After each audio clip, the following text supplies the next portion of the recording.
देखिए कैसे गांव की लड़की को शहर में लाकर उसके साथ क्या किया। यह भोली है।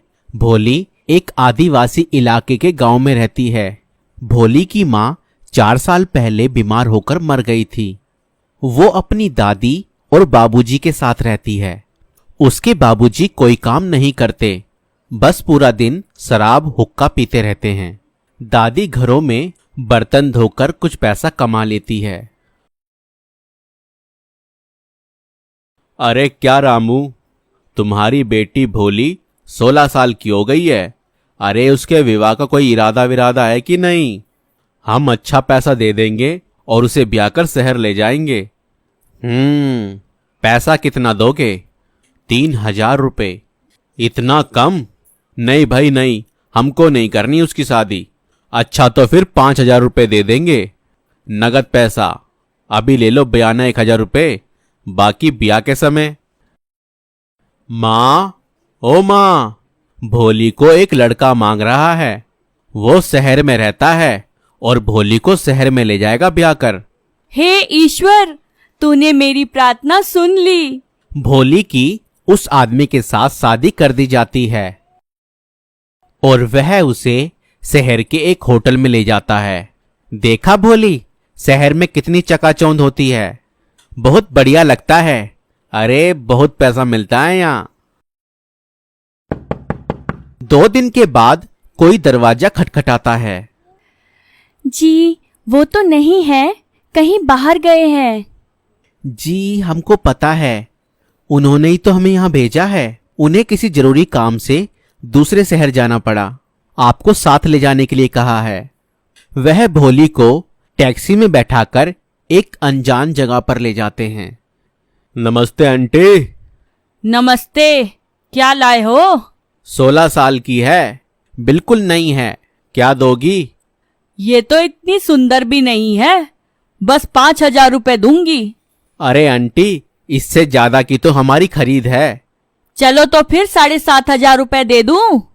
अरे इसे अपने घर बार का भी कुछ नहीं पता, कुछ नहीं कर पाएगी। अच्छा चलो 8,000 रुपए दे देती हूँ। क्या नाम है लड़की तेरा? जी भोली। भोली? अरे ये भी कोई नाम हुआ? आज से तू काजल है, काजल, समझी? लेकिन मेरे पति कहाँ है? पति? वो कौन है? तुझे तो हमने पैसे देके खरीदा है। रत्ना, ओ रत्ना, काजल को अंदर ले जा और काम समझा दे। भोली आंटी के घर में ही रहती है। उसे दिन रात मर्दों को खुश करना होता है। कोई पीकर आता है तो कोई नशा कर कर, मगर उसे उफ करने तक का भी कोई हक नहीं होता। भोली, मैं जानती हूँ कि तुम बहुत दुखी हो।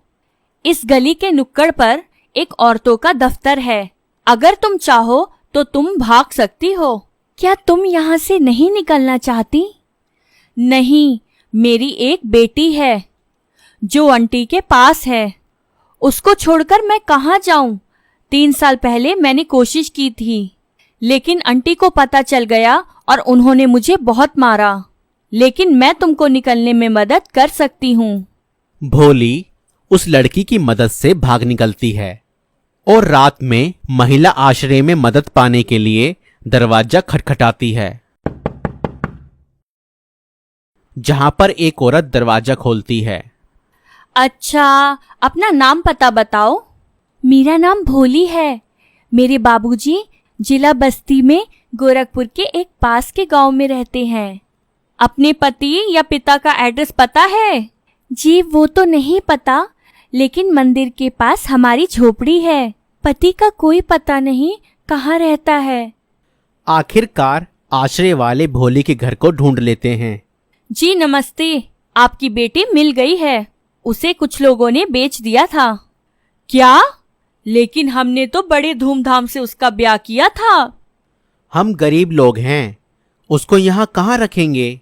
हम गांव में कैसे मुंह दिखाएंगे? सबको तो यह पता है कि भोली का विवाह हुआ था और वह शहर चली गई थी। आपने उसको कितने में बेचा था? हमको उन्होंने 5,000 रुपए दिए थे। हमने बेचा नहीं था, हम गरीब और मजबूर हैं। भोली, तुम गांव जाकर क्या करोगी? वहां तो लोग तुम्हें जीने नहीं देंगे। दादी मर जाएंगी और फिर कोई और तुम्हें बेच देगा। तुम यहाँ रहो और पढ़ाई करो ताकि कोई नौकरी कर सको। लेकिन मैं एक बार दादी और बापू से मिलना चाहती हूँ। लेकिन क्यों? मुझे बाबूजी और दादी से पूछना है कि क्या मुझे बेचने से उनकी गरीबी खत्म हो गई।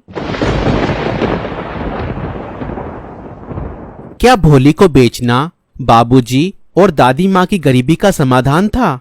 किसी भी कारण किसी देह व्यापार के लिए मानव तस्करी करना ना ही जायज है, ना ही किसी गरीबी का समाधान, बल्कि यह एक कानूनन अपराध है।